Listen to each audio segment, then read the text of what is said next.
Ever since I started keeping chickens in my backyard, I noticed my eggs vanishing every week. First, I blamed the hens, thinking they were hiding them in some secret nook. So I spent a whole day rummaging through the hen house, crawling under the paddock, nearly getting stuck in hay, but found nothing. My mind shifted to raccoons, those sneaky bandits with nimble paws, yet the fence stood firm. No footprints, no feathers, no chaos. Just a steady, almost scheduled disappearance that didn't fit their chaotic style. Then I started suspecting something, or rather someone more organized. The neighborhood was quiet, except for Karen, the HOA's self-appointed queen, always snooping, always preaching rules. She'd poke around yards with flimsy excuses, and one day, watering plants, I caught her slipping out my side gate, wicker basket in hand, an eggshell peeking from under a cloth. It clicked, this woman was pilfering my eggs weekly like she owned them. Not some coincidence, but a calculated grab, and knowing her bossy streak, I doubted she'd blink at the ethics. So I set a test, skipping egg collection one morning, and by lunchtime, there she was, gliding to the coop, glancing around, then plucking eggs as casually as picking her own apples before vanishing down the path. Fury bubbled up.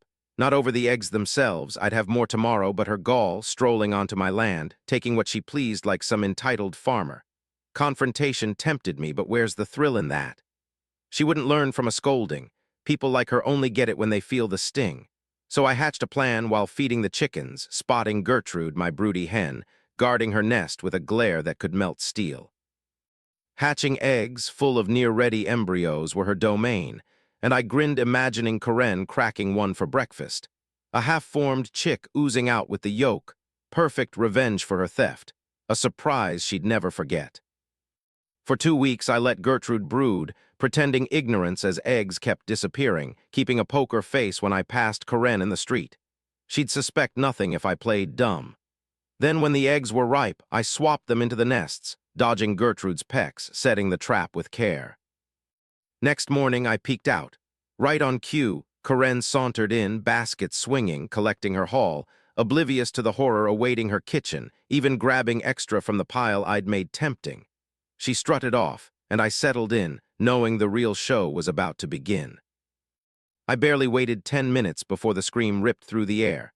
So shrill the birds bolted from the trees, followed by a torrent of curses and choking gasps. A symphony of horror I could hardly stifle my laughter over. Karen screeched again, pure hysteria, and though I ached to dash over and witness it, I held back. Picturing her hands slick with yolk, blood, and a half-formed embryo was joy enough.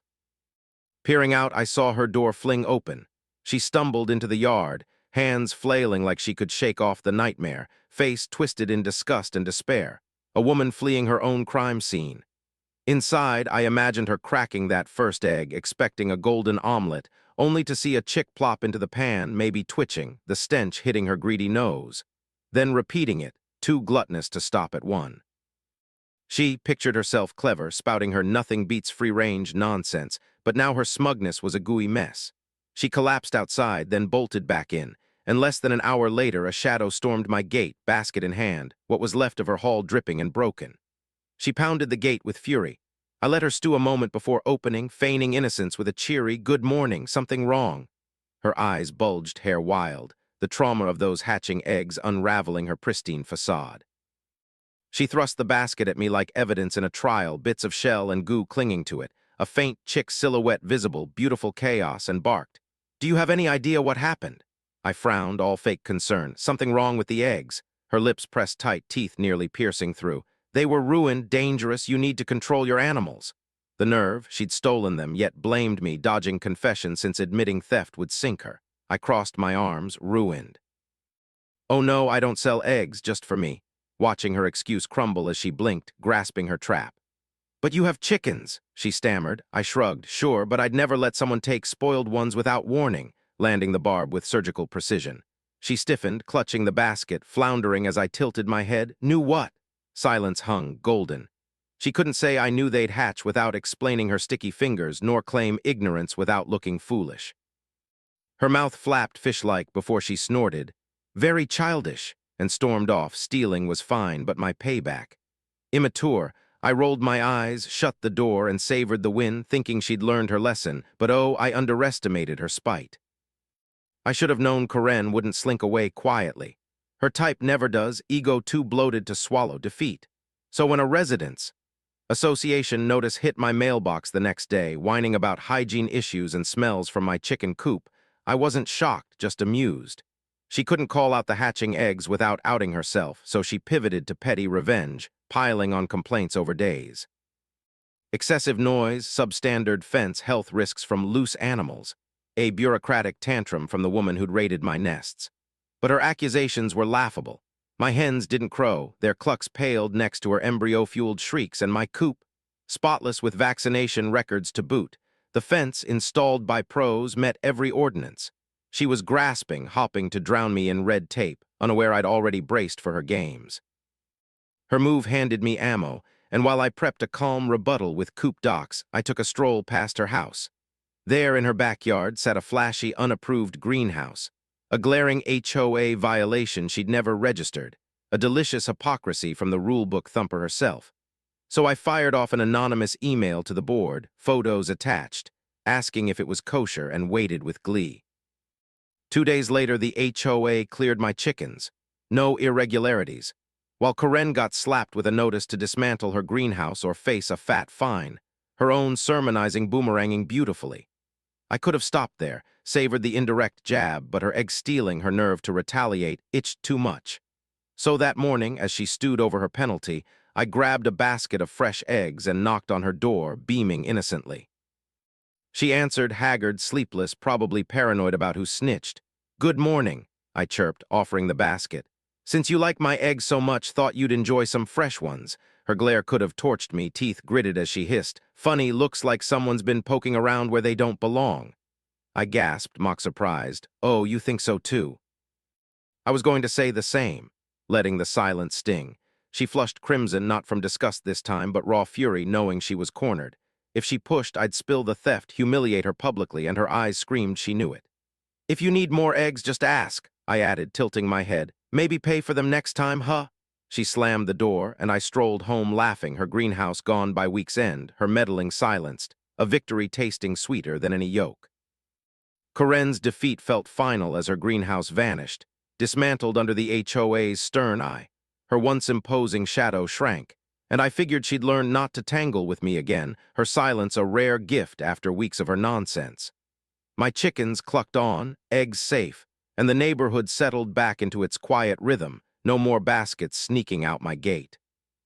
I'd outplayed her at her own game, first with the hatching eggs that turned her smug breakfast into a horror show, then with her own rules, flipping her unapproved structure into her undoing. All without breaking a sweat or raising my voice, just a little cunning and patience. The memory of her screams still tickled me, that red-faced flailing in her yard a trophy of justice served, and her door-slam retreat after my fresh egg taunts sealed it. She knew I held the upper hand, and any retaliation risked exposing her sticky fingers to the whole HOA board. I leaned back, savoring the peace, thinking she'd slink off to lick her wounds and leave my coop alone for good. But peace with Corinne was a mirage. Her ego, bruised but unbroken, wouldn't let her quit, and though she couldn't hit me directly without confessing her theft, she'd proven she'd claw back any way she could. Those ridiculous complaints had flopped, but they'd shown her spite ran deep, and I'd underestimated how far she'd stretched to save face. A week later, whispers trickled through the neighborhood. Corinne, at the last HOA meeting, had spun a tale of rogue poultry, threatening community standards, never nomming me but winking hard enough for everyone to guess. She'd rallied a few cronies, pushing for tighter animal rules, a sly jab to choke my chickens out legally. I caught wind from a neighbor. Her plan wasn't subtle, just desperate, and while it lacked teeth against my documented coop, it lit a spark.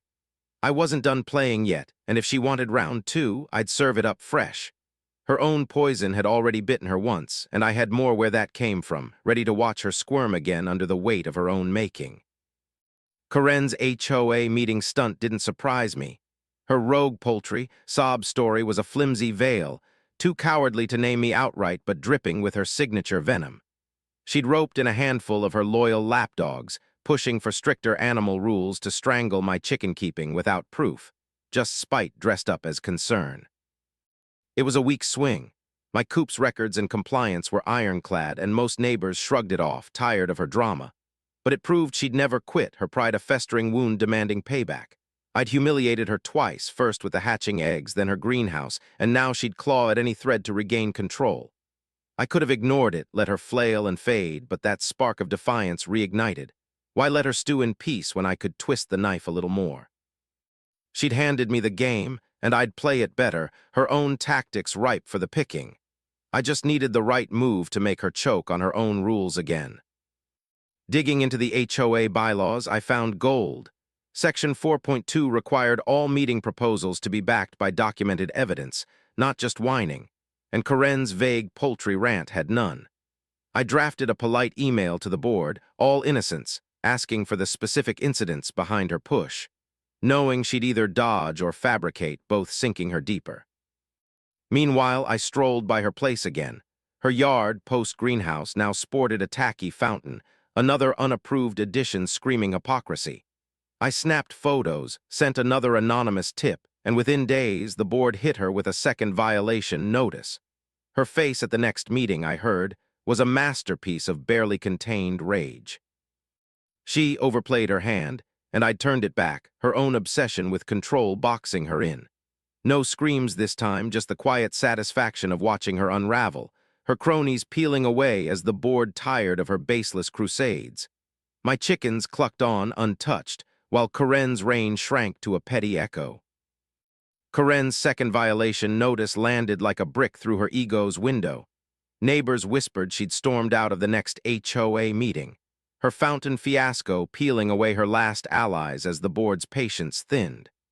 Her rogue poultry push fizzled without evidence, my email forcing her to backpedal into silence, and I'd barely lifted a finger to watch her crumble. My chickens pecked away, oblivious to her schemes, their eggs piling up safe and sound. No more sticky fingers at my gate, just the hum of a neighborhood tired of her noise. I'd outmaneuvered her again, flipping her own rules into a noose she couldn't wriggle out of, and the quiet felt like victory, sharper than her embryo-soaked screams. She'd underestimated me from the start, thought her HOA crown gave her free rein to pilfer and punish. But I'd turned her audacity into her trap, first with the hatching eggs, then her greenhouse, now this, each jab proving she'd never outsmart someone who'd already seen through her game. I figured she'd finally limp off, lesson learned, her reign a busted relic. But Karen's spite had roots deeper than I'd guessed. A week later, a new notice arrived, this time from the city, not the HOA, claiming my coop violated some obscure zoning code about livestock proximity to property lines. It stank of her. She couldn't win through the board, so she'd sniffed out a backdoor, likely sweet-talking a clerk with her sob story. The complaint was thin, my fence and coop measurements checked out, and I had permits. But it meant inspections, hassle, her last gasp to make me sweat. I grinned, though, she'd overreached again, and I'd been ready since her first theft, my paperwork a fortress she couldn't breach. This wasn't surrender, it was her flailing, and I'd counter with the same calm I'd used to plant those hatching eggs, ready to bury her in her own petty dirt once more. The city notice about my coop's zoning felt like Karen's final clawing lunge, too petty for the HOA. She dug up some dusty livestock rule, hopping to bog me down with red tape since her board ploys flopped. I pictured her smirking at a clerk's desk, spinning tailies of rogue hens, but it was a flimsy Hail Mary. My permits were airtight, measurements spot-on, and I'd triple-checked after her first theft. An inspector came, clipboard in hand, and left in 20 minutes. Coop cleared, no violations, just a shrug and a someone's wasting our time. Karen's backdoor jab dissolved into nothing, and I heard through the grapevine her fountain got a city fine too, her meddling boomeranging yet again. My chickens clucked on, undisturbed, while her schemes sank deeper into the mud. She'd thrown her last punch, and I dodged it without breaking a sweat, her spite now a punchline among neighbors who'd tired of her long before I'd spiked her breakfast with embryos. I'd outlasted her, and the quiet tasted like triumph. Her reign was ashes. No more notices, no more sneers across the street, just a woman licking wounds she'd earned. I'd flipped her theft into terror, her greenhouse into a fine, her rules into her cage, all with a grin and a few well-placed moves, proving she'd picked the wrong yard to raid. The neighborhood breathed easier. Folks nodded at me now, some chuckling about the egg lady's meltdown, and my coop stood as a quiet middle finger to her fated tyranny. She'd slink past occasionally, eyes averted, her basket days done, and I'd sip coffee, knowing I'd won not just the battle but the war. Her own poison had drowned her. Hatching eggs, HOA hypocrisy, city flops, and I'd barely had to stir the pot. She'd cooked her own downfall, and I'd served it cold, a lesson in audacity she'd never unlearn. Corinne's shadow faded from the neighborhood like a bad smell finally airing out. No more gate pounding, no more notices, just the cluck of my hens and the hum of a street free from her nosy grip. She'd pass by sometimes, head down, her once-proud strut reduced to a shuffle, and I'd watch from my porch, coffee in hand, savoring the silence she couldn't break. The hatching eggs had been the first spark. Her screams still echoed in my memory, a sweet soundtrack to her unraveling. Then her greenhouse crumbled, her HOA stunts flopped, and that city zoning ploy fizzled, each misstep piling dirt on her buried reign. Neighbors swapped stories now, her theft a local legend, my coop a quiet monument to her defeat. I'd played her game better, turned her rules into shackles, and watched her choke on her own gall. All without raising my voice, just a basket of embryos and a few well-timed jabs, proving she'd never outfox someone who'd clocked her from the start. The peace settled in deep. Kids played louder, folks waved warmer, and my eggs stayed where they belonged, no sticky fingers to snatch them. Corinne's lesson was carved in her silence, her spite a spent ember, and I'd won more than a feud. I'd reclaimed the yard she'd thought was hers to plunder. She learned the hard way, steal from me, and I'd serve revenge so sharp she, taste it for years. Hatching eggs, fines, humiliation, all her own poison reflected back until she drowned in it. As the sun dipped over my coop, I grinned, knowing she'd never dare again, her tyranny swapped for a quiet I'd engineered. The chickens pecked on oblivious heroes, and I toasted to them, small, feathered warriors who toppled a thief with nothing but their brood.